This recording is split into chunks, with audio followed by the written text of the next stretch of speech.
handcuffs. Are you hearing that people were there for just normal immigration hearings, or were they somehow being brought in under false pretenses? Any of the backstory?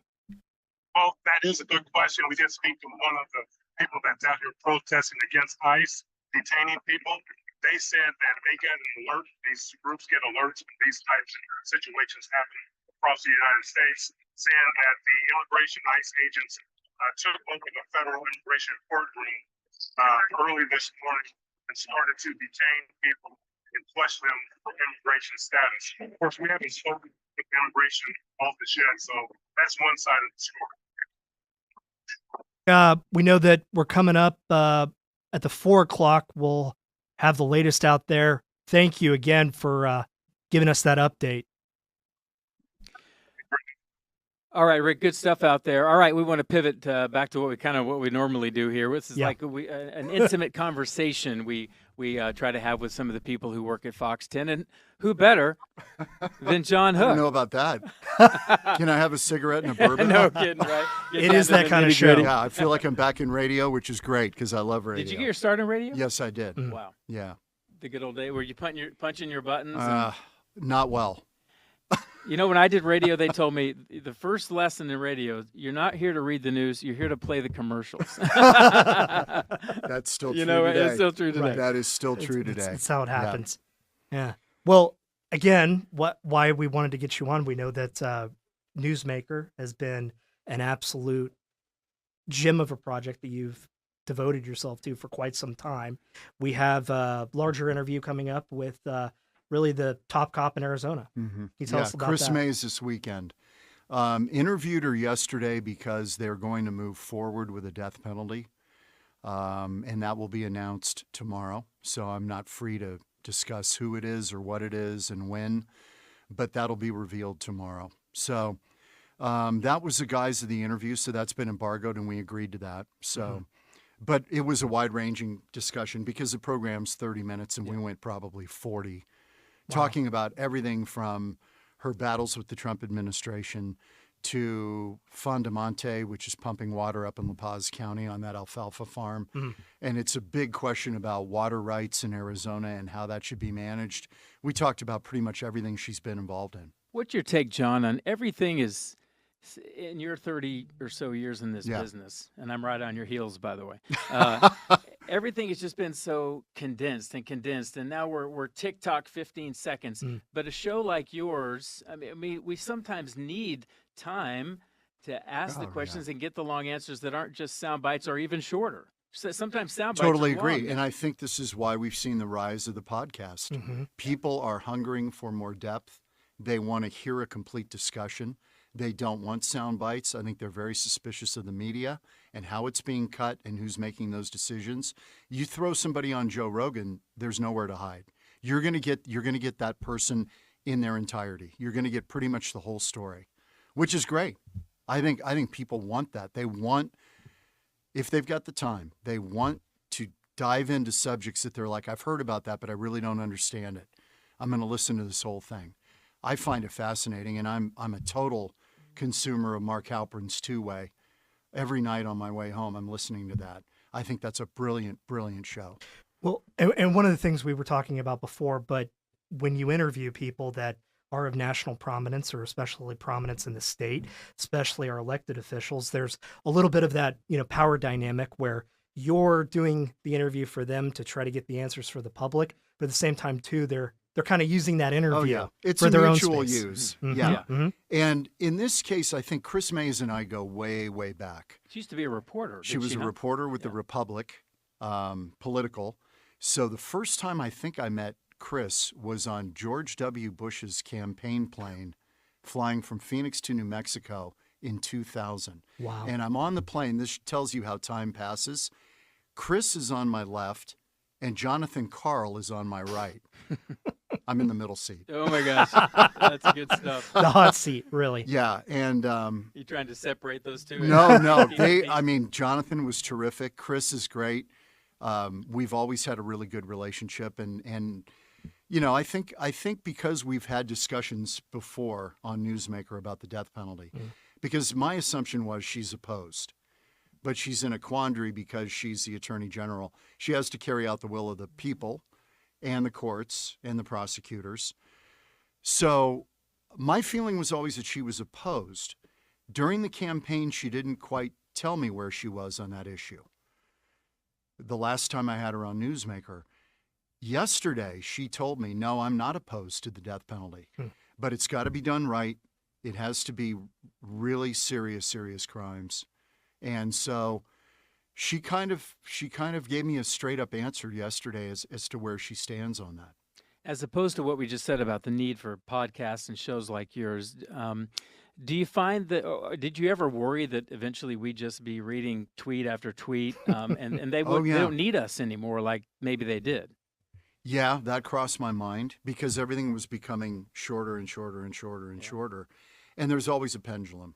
And I think we're in that right now with the proliferation of podcasts that are out there, yours included.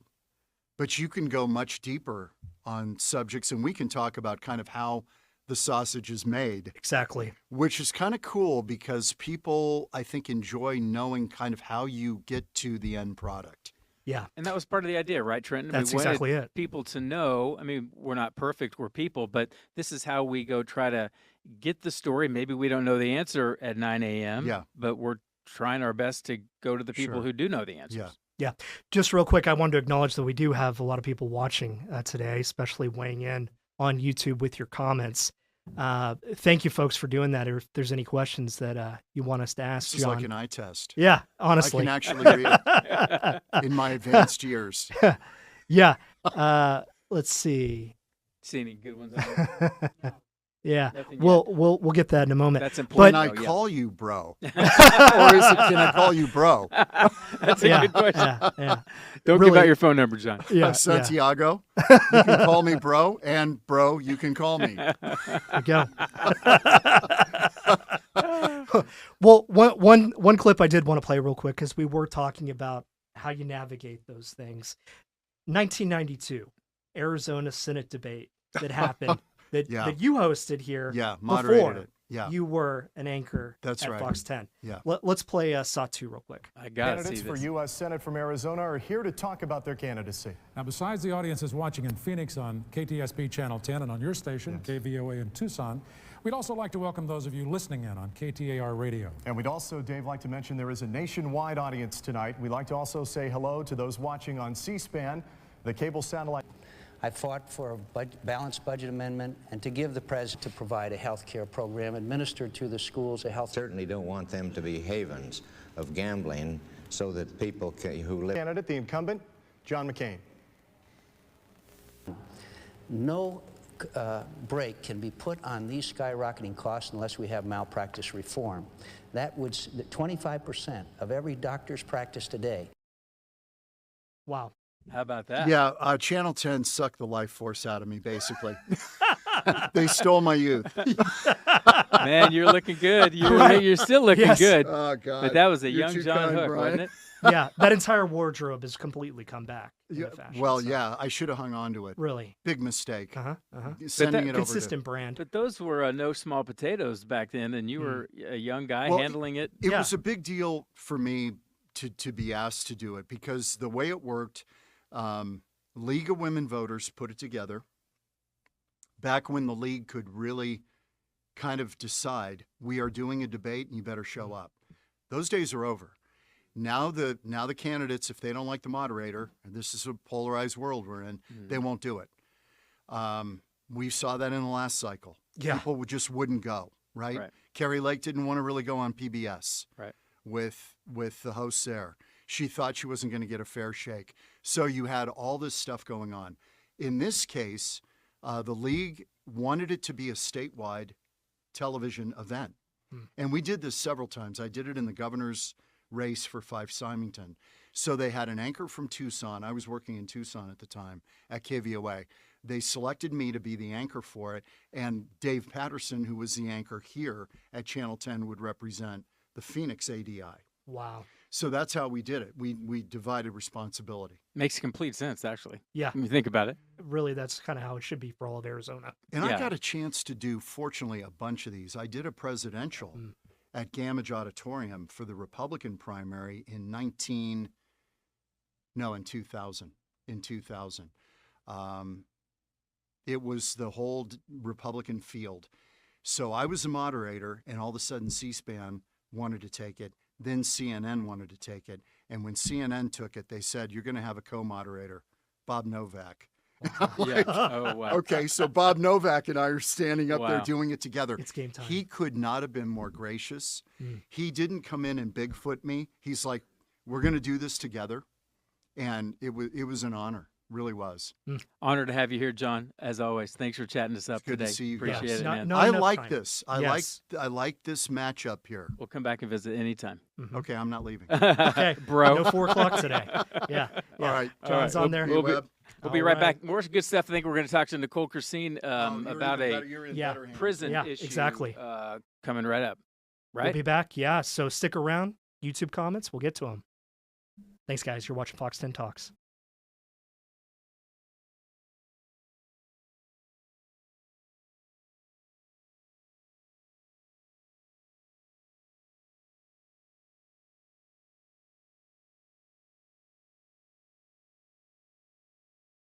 The video was very disturbing.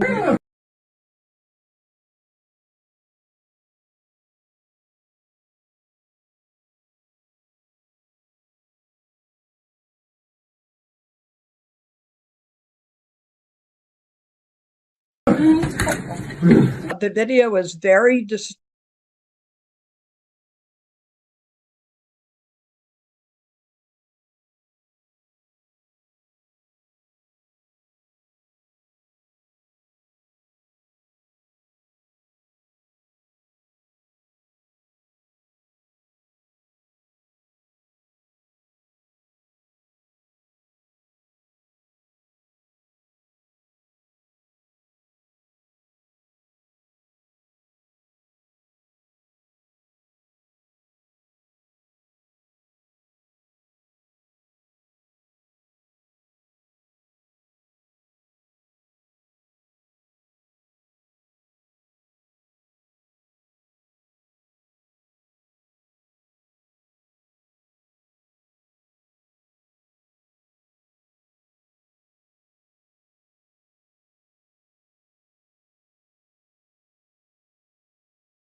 Watching Fox 10 Talks. I'm Trenton Hooker. I'm Brian Webb. Yep. And we're joined by Nicole Krasean, one of our wonderful Fox 10 reporters. You probably seen this crew, except for myself, on the weekend. Yes. I know we've had a lot of busy coverage these past few weeks, but one of the biggest ones that we had was a prison padlock fight video. Happened in Tucson. Yeah. Pretty wild. but- Terrifying stuff. I Yeah. mean, It's really graphic. I mean, people at home saw the edited version, but when we're editing that stuff, yes. you see the extent of the injuries and Yeah. yeah, oh, yeah, we need to talk about that and Yeah. how you decide for sure. what to show and what not to show. Right. And I know Arizona, I mean, they had a big reaction to this on social media when Yes. they saw it. A lot of things going on. But I know you also talked with a prison reform advocate Yes. this weekend. So let's take a look at that Yeah, video let's hear what she and has to watch say. some of that sound. Really, really powerful. The candidates Oh, for U.S. Senate that's the from wrong one. Arizona are here to talk. Sorry about that.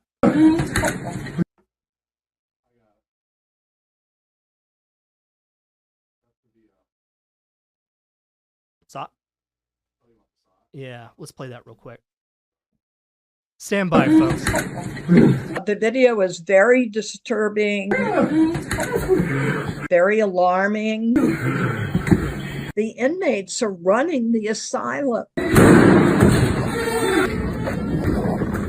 And that's not what the taxpayers in Arizona are paying for.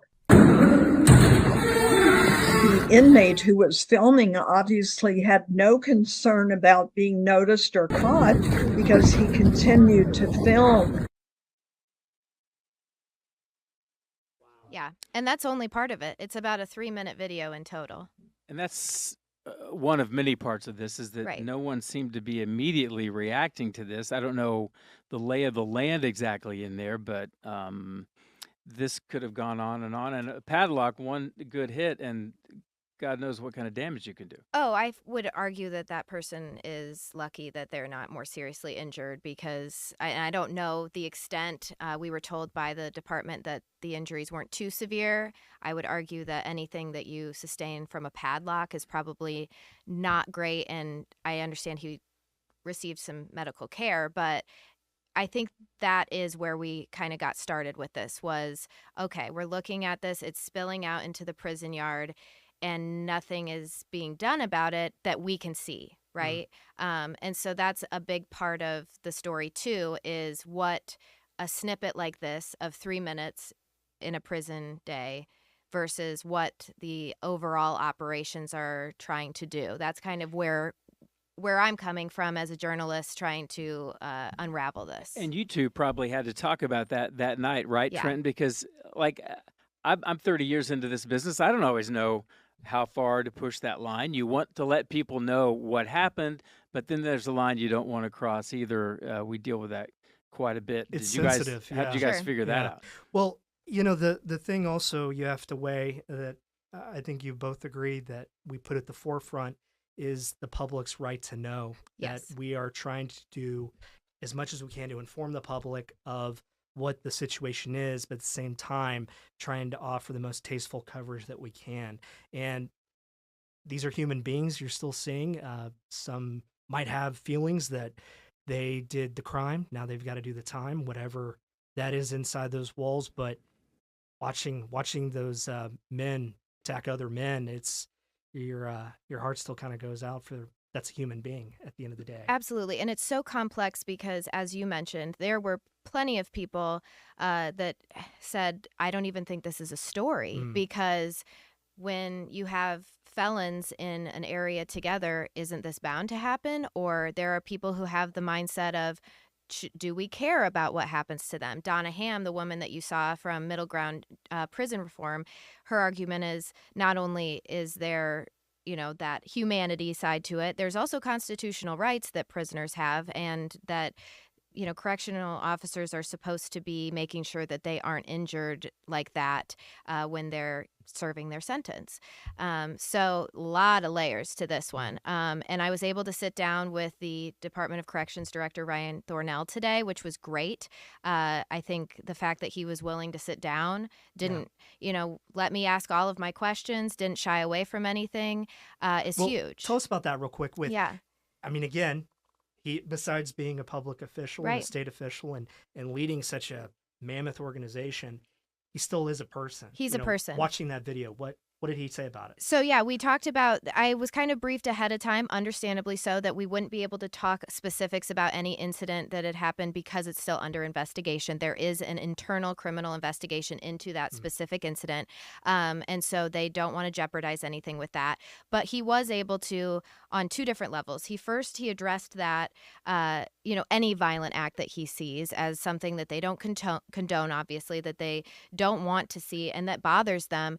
And then he also addressed, I asked him the specific question, if your loved one was in there, what do you want to say to people who have a loved one in there, see this happen to to someone else's loved one? This is someone's son. This is someone's, perhaps someone's sibling, Brother, friend. Yeah, perhaps someone's, the love of someone's life. Who knows? You never know. And so to see that happening, he wanted to make people aware that in his mind, these guards do really care, because that's a conversation we had too, was, you hear about prison justice and where that plays into all of this. And while that's nothing that we want to share our own opinions on, we certainly want to hear out everyone else's opinions on that. Well, let's dig a little deeper on that real quick. So again, you go in with this game plan. I think both of you can weigh in on it, but we talk a big strategy in the newsroom, right, of what do we want to go and accomplish with these type of interviews, especially with a public official. And, viewer at home might be watching going, I'm listening to what questions were asked. I'm listening to the answers, but why didn't they ask about this? Yeah. What's your reaction when you go in, I want to talk about this, but you get a curveball?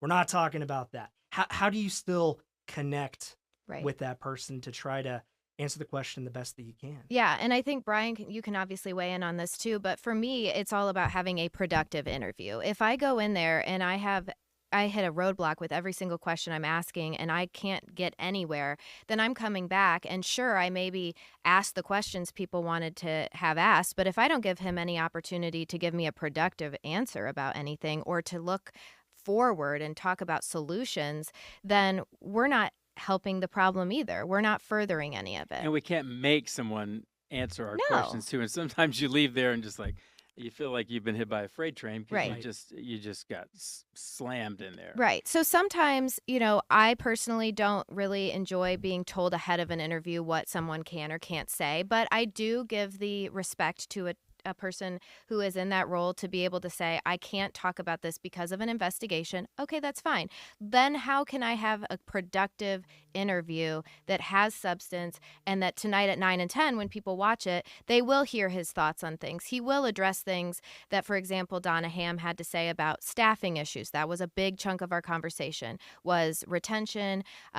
Obviously, there's been some attrition of correctional officers in the state prisons. So how do we productively talk about That's that? a good point too, because the heart of what's going on there, he can't talk about. So then Nicole has to immediately go to the side and find questions that address it in a more roundabout way. Absolutely. And I'll tell you what, I walked out of there with some follow-up stories that they already agreed on. So, there is something to be said about playing ball too, with sources that are in positions that you can ask them certain questions. They can say yes or no. But if you want to further this and you want to get more content out of them, sometimes you play ball a little bit. People might be curious about is the dynamic of you're going to be covering these really tough stories, especially that might make the person you're talking to uncomfortable. Right. There might be things that you want to bring up that certainly isn't their proudest moment. Right. How do you navigate that tight walk where you're still trying to maintain that professional relationship, that working relationship, but you have to ask the thing that people are going to want to know at home? Yes. I mean, you have to ask the question. That's our job. We're getting paid to ask questions and we're getting paid to ask uncomfortable questions. But you have to take it, in my opinion, one story at a time, because let's take Ryan Thornell, for example, the director of the Department of Corrections. He's been in that role just about 2 years. So when you think about taking on the Department of Corrections and you take on all that it has with it, 2 years, is that enough time to say you haven't done X, Y, or Z, or you said you were going to do X, Y, or Z? That's where you have to look at what they've said they want to do, look at what they said they were going to do, but you don't create guidelines for that person that, they have to hit because they are a person, like you said, and they are taking on a hard role. But you have to ask the questions. And in the end, you're going to bump into them again and do another story. Yes. But you have to just fall back on, was I fair, right? Exactly. Because those questions, I remember as a cub reporter, like, you mean I have to go up to the governor or even the victim's the widow and ask these? I mean, it was just an awful lesson to learn that is part of the job. Yeah, and it is, and it's an important part, and we have to take a lot of pride in it. We have to take pride in going and asking the uncomfortable questions, but it is another human being at the other side of the table, and it was, I think, a really productive conversation that we had today. I'm looking forward to people being able to see some of the things he had to say, but spoiler alert, it is a work in progress. The staffing, the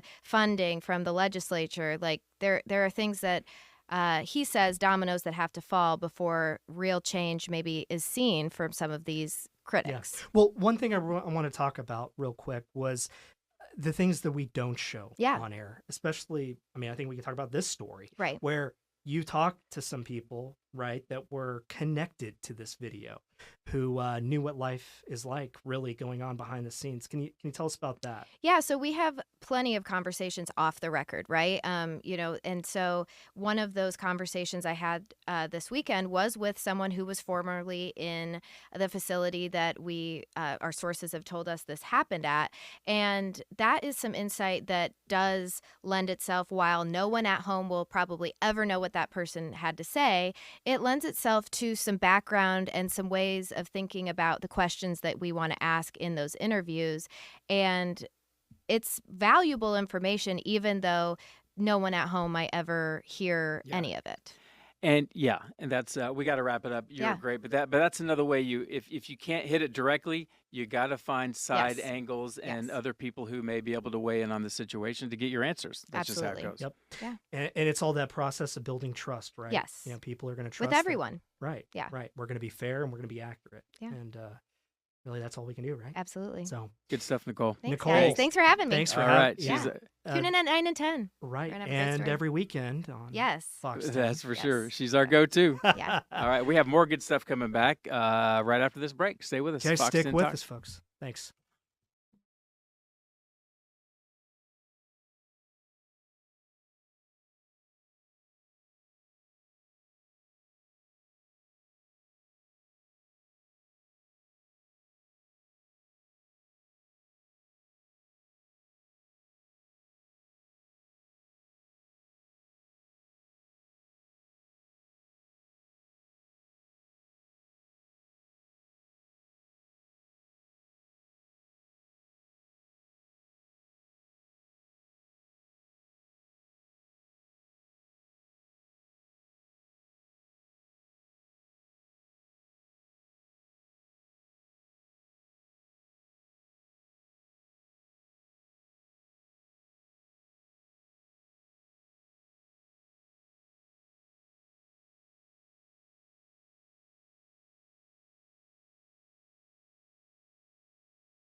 Hey, welcome back to Fox 10 Talks, the afternoon edition. I'm Brian Webb. That's Trenton Hooker, our executive producer here.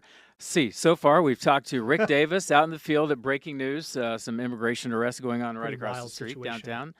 We talked to John Hook about his interview with Kris Mayes, upcoming, you'll see on Newsmaker Saturday, about the death penalty. Just talked to Nicole Krasean about a big story over the weekend. A giant story, a padlock fight at a prison where they had, 3 recent deaths? Actually, it was 8 homicides, I believe, in the course of a month. Okay. So, yeah, a lot there. Yeah. A lot there. And she talked to the head of DOC, Department of Corrections, and Correct. so she's going to Yeah. get some answers there. Another big story that almost happened this weekend involved, the Phoenix Mercury, the Phoenix Suns, the CEO, a former player. Yeah.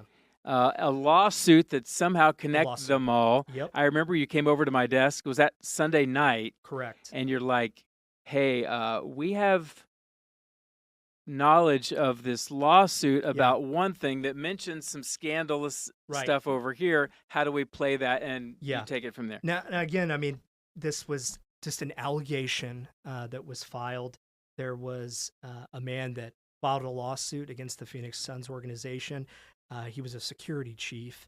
We had the lawsuit, come to us, and in there was a claim that he made, and it was secondhand by his attorneys about a relationship between star player Sophie Cunningham, CEO Josh Bartelstein, but there was just that one line, like that was it. And we did our due diligence as journalists to look at it, see what the substance was of it, weigh it. Hey, is this enough to go on with the story? It's just one line in a filing of a civil lawsuit. This isn't actually something that's been proven in court yet. We reached out, asked Sophie Cunningham about it. We asked the Suns organization about it, the timing of it, what was there. We didn't hear anything back. And I think we made that decision. Fox 10 did.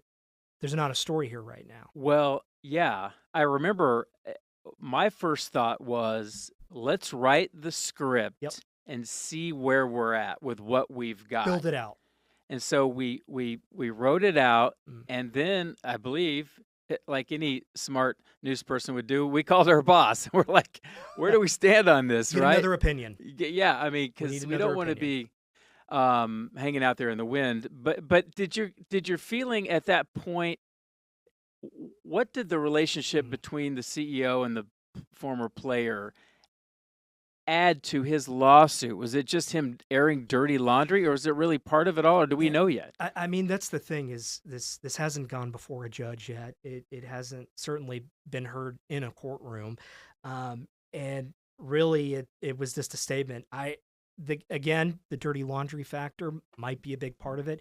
You're talking about people that are in charge of a lot of money, a lot of power there with those two big teams, and a cherished sports franchise in Arizona.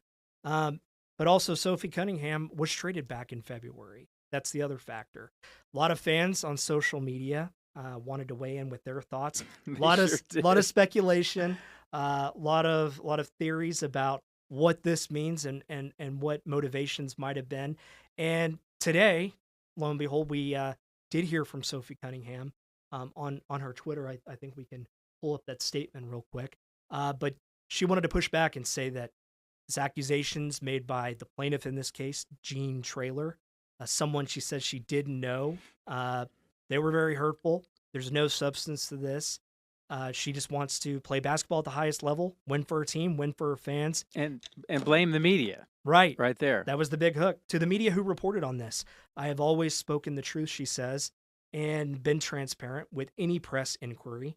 In this instance, it feels irresponsible that I was never asked for a comment about the accusation before several clickbait stories went to print. Okay, not true, because we reached out to her agent on Sunday night. Multiple times. And we have not run this story right until today, right? Or plan to do it. We're going to talk today? about this comment, and talk about the lawsuit. So first time you're going to hear it. But that's another tricky thing, too, because we knew about it on Sunday. We weren't quite sure we were quite there yet, trying to be responsible journalists. Social media was all over it, not only with their comments. You saw those creative editing of it, showed the CEO and Bartelstein and Cunningham looking like they were kind of flirting at a game. A lot of people, retweeted some highlight videos. I mean, they thought the smoke certainly was the fire. Exactly. Between them. Good point. But again, we looked at it. We said, what is this all about? What is this definitive video evidence? And especially ones that were highly edited.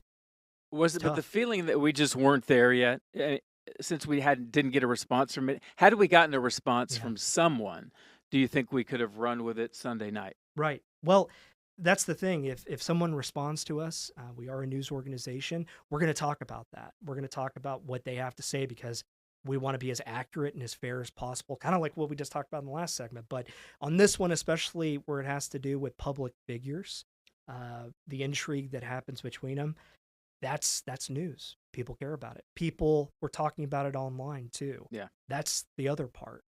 People want to know what's really going on here. But parsing through it, I mean, that's the job. It's tough.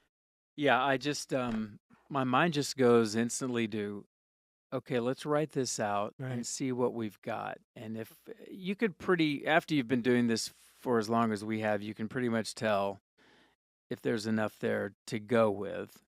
And then maybe call your boss if you're not quite sure, which is never a dumb move, right? Well, you know, I mean, it's interesting, though, when we do all this work behind the scenes that's happening and trying to figure out, hey, what's accurate? What can we report? What can't we say? Yeah. What's not only going to get us in legal trouble, but just what's not in good taste to say, especially about people, because even though these might be public figures we are discussing, they're still people. They still got lives. Yeah. It's not fair to them to say things that might not be true, but might be speculation.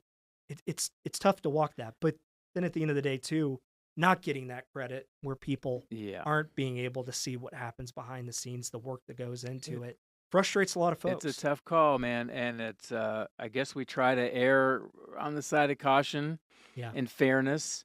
But it is frustrating to see social media cover something that we knew about several days ago in the way that social media does. I mean, there's some creative people out there, dedicated fans, and then now we finally feel like we have our ducks in a row to get it done. But well, and then to have the person that was we were trying to get answers from call us out for not doing our job, that complicates things, you know. And I mean, that can happen. I think the idea, certainly in the last 10 years, right, where feelings about the press might bleed into all aspects of everything, and people might not understand the job that we're trying to do, trying to get answers, trying to be fair, to do that work behind the scenes. And then you get into the weeds a little bit too much, but like on a Sunday night, on a weekend, is that fair to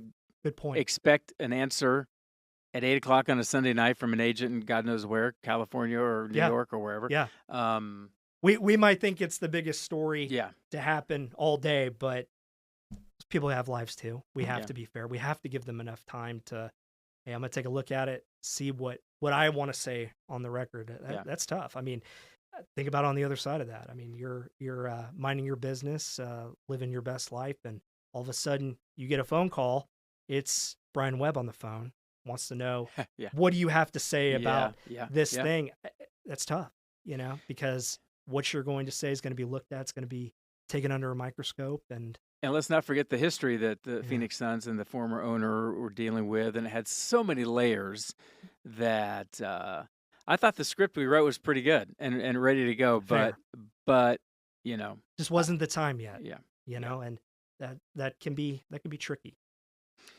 Well, you know, we forgot to introduce Michael Obie, reintroduce Michael Obie. He's like our secret weapon around here. He is. Yeah, there he is. How we doing, guys? On the call. What's up your sleeve? Well, can we talk about on the Sophie story? I'm not a journalist, but I'm a fly on the wall when these discussions are going on in the newsroom, and I heard lots of debate in the newsroom on Sunday night talking about this story. I think, can we say how many lawsuits had been filed by that particular lawyer in recent months? Or very important point. I think that's extra content. I mean, I think there has been 4 in a month lawsuits filed against the Suns. Doesn't mean one thing or the other, but I think that adds context. And, you know, it's a tricky situation. It seems like the lawsuit was filed for something totally differently, and then somebody called us and said, hey, at the end of this lawsuit, there's just this extra paragraph. Like, it's not even a paragraph. It was a line. That's a good point, though, Michael. Right. So it kind of doesn't even matter to the lawsuit. It's more just an attack on the character of the organization or the GM. I mean, they're trying to paint a picture, obviously. So, and Michael brings us to another rabbit hole. I mean, do people want to hear about this guy getting fired, or do they want to hear about the salacious details of what may or may not gone on between? Well, they definitely want the salacious details. Yeah. Right? I mean, there's a lot of conversations in the newsroom. Once I heard that, I was like, oh, what's going on? Yeah, exactly. Yeah. Let me investigate. Well, I mean, that is the wonderful thing about all of our Fox 10 team is that, I mean, we have people that are looking at it and come on and going, what the hell are you guys talking about? You know, like, why is that the road you're going to take? And it's so awesome to get those perspectives, just to be like, what? We didn't account for that. Well, we've got to be we got to be fair. Michael does it right in the studio, and I'm like, yeah, I didn't even think about that, Michael. Where were you an hour ago when we needed you? Right. Amazing. I think people, you know, they have a lot of things to say about media, and they say, why do you cover this? Why do you cover that? We cover what the numbers draw. So yes, there's salacious details to this, but guess what? That's what usually people want to hear. Yeah. And I think the due diligence was done on our part. Obviously, the story got run anyways, and other less, upstanding organizations, but people want to hear that stuff. Yeah. And we knew it was going to come out sooner or later, so there you go. And I mean, that's the job. That's the job. job. At the end of the day. All right, we got to wrap this segment up, but when we come back, we're going to show you what it's like right before the newscast, in the newsroom, and in the control room. Good stuff with Isabella coming right up. Isabella Fredrickson. Can't wait. Can't wait.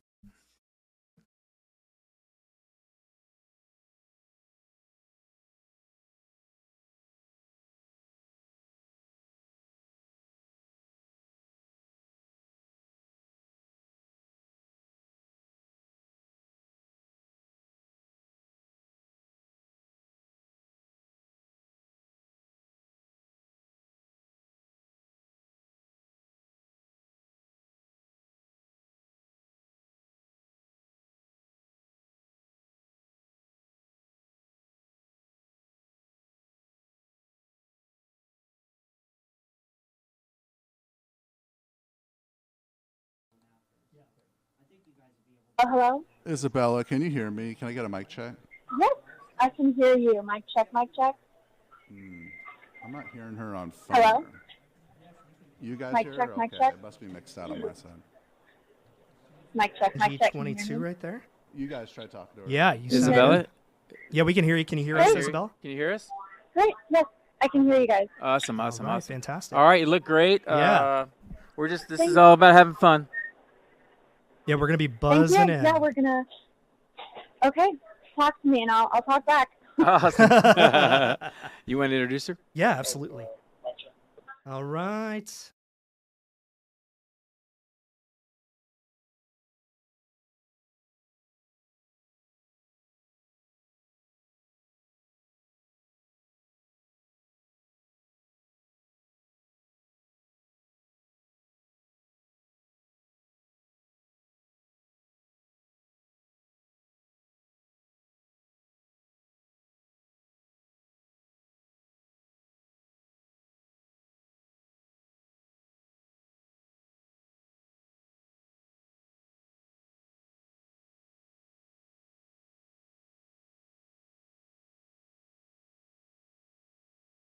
Watching Fox 10 Talks, we've got a really, really awesome surprise today. This show, like we said, Brian, from the start, was to kind of peel back how things were happening in the newsroom, what goes into decisions, what it is, what you watch on Fox 10, how does that get made? But we're going to get a look inside the newsroom right ahead of the 4 o'clock newscast, right? Live stream journalist Isabella There Fredrickson. she is. Making her debut with us Isabella, for Fox 10 Talks afternoon. How are you? Looking good. Brian, Trent, Fox 10 Talks family, hello. I'm joining you live in our Fox 10 Phoenix newsroom. And as Trent and Brian mentioned, you guys see the anchors in the studio. You see the Fox 10 Talks family stream. But you know what? I wanted to give you a live look of what goes on in our newsroom. Every day is a busy news day. And just as you guys mentioned, we're gearing up for our 4 p.m. newscast. So I want to take you on a little newsroom tour. If you want to follow me, right in this area is where our digital team is at. And I did want to introduce you to one of our digital content creators, Ken. Now, Ken has been very busy gearing up for this afternoon. Just talk to us a little bit about what you're working on right now. Good afternoon. So right now we're working on a developing story out of downtown Phoenix. There are some ICE agents who are arresting people outside of the courthouse, and actually got some video here that I'm editing for short online. And then also we're working on the criminal justice investigation of the Phoenix Police Department. They are dropping the investigation, and so we're working on that, and also a bunch of other stories as well, including some racial stories that might happen later on. Perfect. Thanks, Ken. So if you can't get our show live, Ken and the rest of the team is very busy getting stuff on our website. So you're going to want to make sure to head to our fox10phoenix.com website, as well as our app, because they will be putting all of that content up on there. Now, if you want to follow me again, I did want to show you to the producing booth. Now, I'm going to check in with one of our producers, Seth. He is producing our 5:30 show. Now, we're only going to talk for a couple of seconds because I know he's getting really busy for the show, but Seth, talk to me about what we're doing right now. Right now, so I'm producing 5:30. At this time of day, usually I like to have most of the big things done, and that's about where I'm at today. We've got a lead picked out, we've got rundown all sets. Now it's kind of little things, just zippers, keys, stuff like that. All those things really make the show sustain.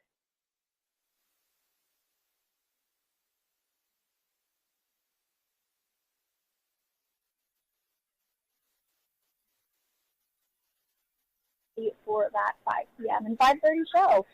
Trent and Brian, I do have another surprise coming up in a few minutes, but I did want to toss it back to you. Thank you for coming along with me on our little newsroom tour.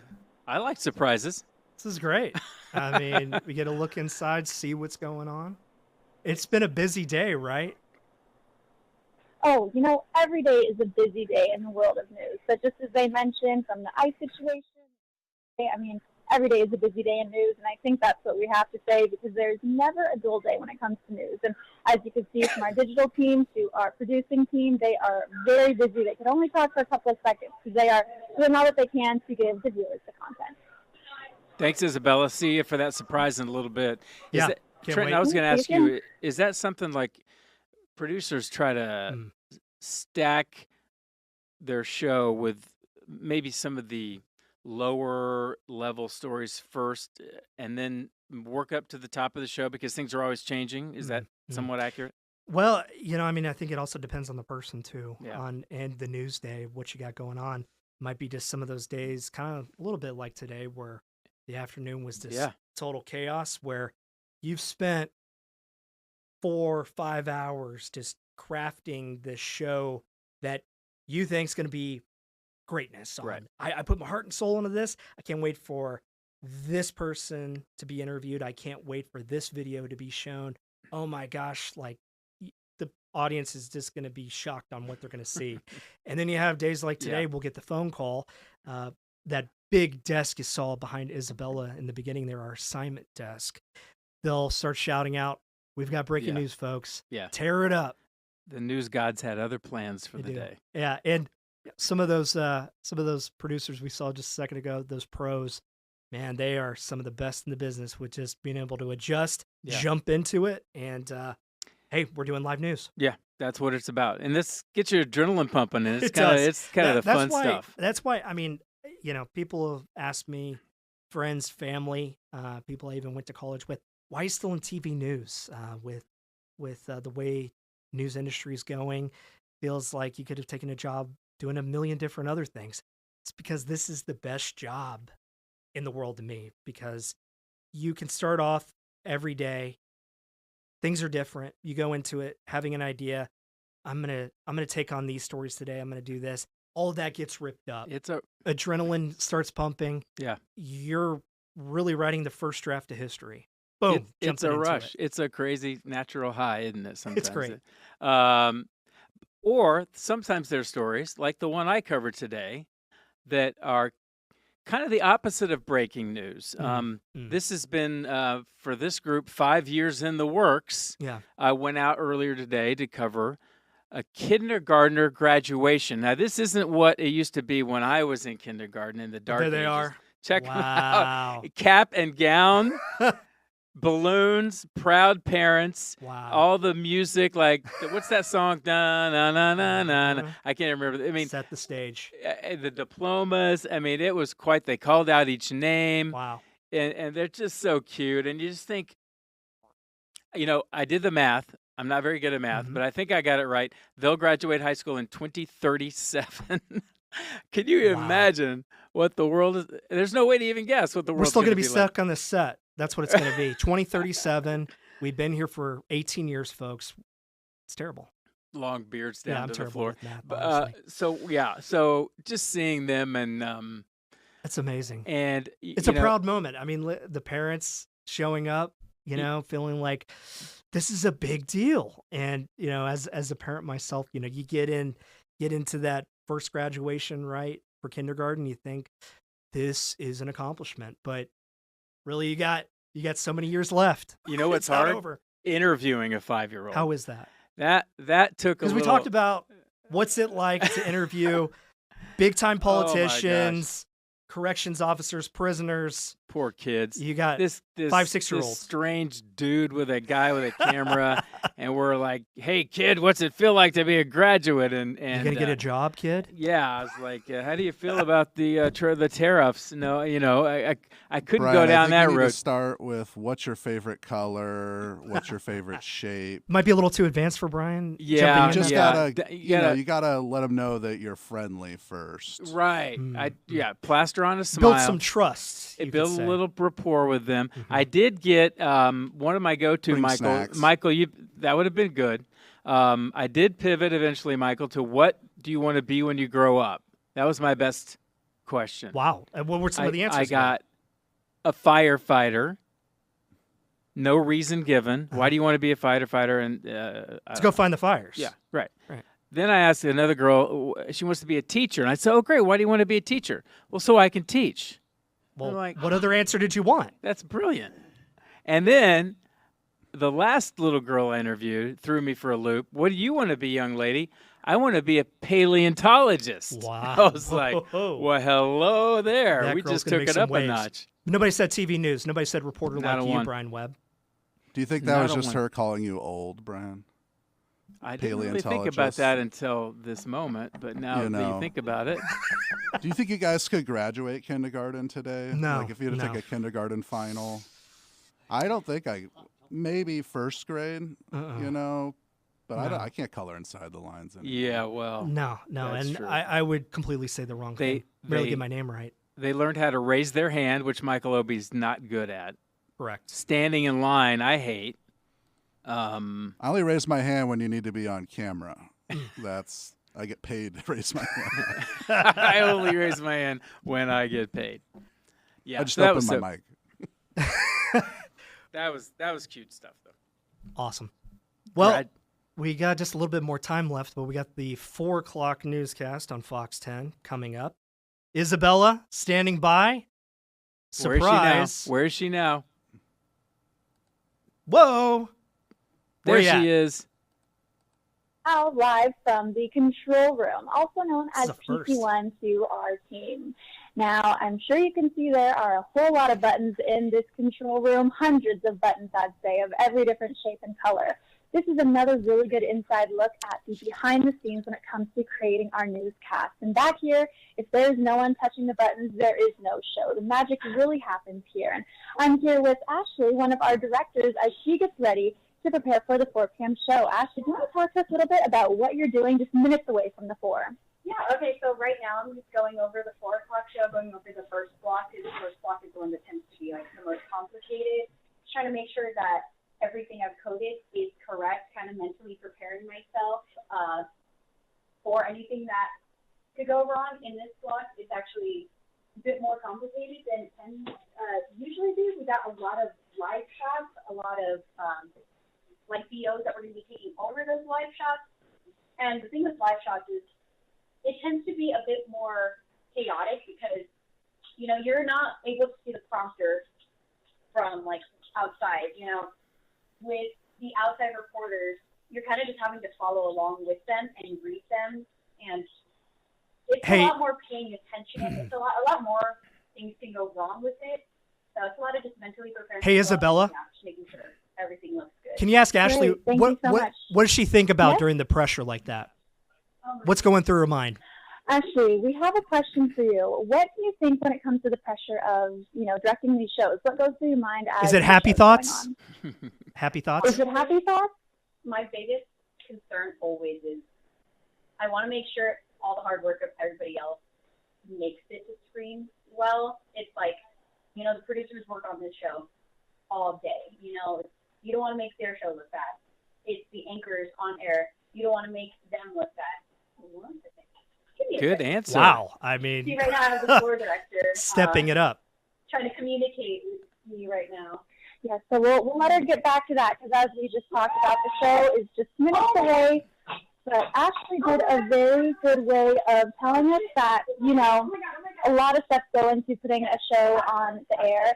It's a whole team process, and again, from the producers, the digital content creators, to the directors, and then getting it on the air, it is such a team effort. So a lot goes on behind the scenes here. Good stuff, Isabella. Yeah. And long before Isabella got into news, I remember how many people there used to be in control rooms, like a whole army to get a newscast on. Now all we need is Ashley Gomez. I know. She's got it covered. And we're probably going to get in trouble for that. Yeah, we probably. Yeah. So this might be the last. It's not Fox my News first Talks time with to get in Brian and trouble. Trenton. Yeah. It's okay. Michael Obie will still be here. Yeah, not still sure be about jumping in. us. You might get a pass. Doubtful. I'm already, Then ice. I'm already in the corner with the dunce hat on my. Yeah. It's been a show. All right, we did Thanks, an hour. folks. Our first hour, right? Whole hour. Hopefully next week we'll be back. Yeah, you never know. Who's going to be on? What are they going to say? I have no idea. Yeah. Hope to see you guys then. Thanks for watching Fox 10 Talks.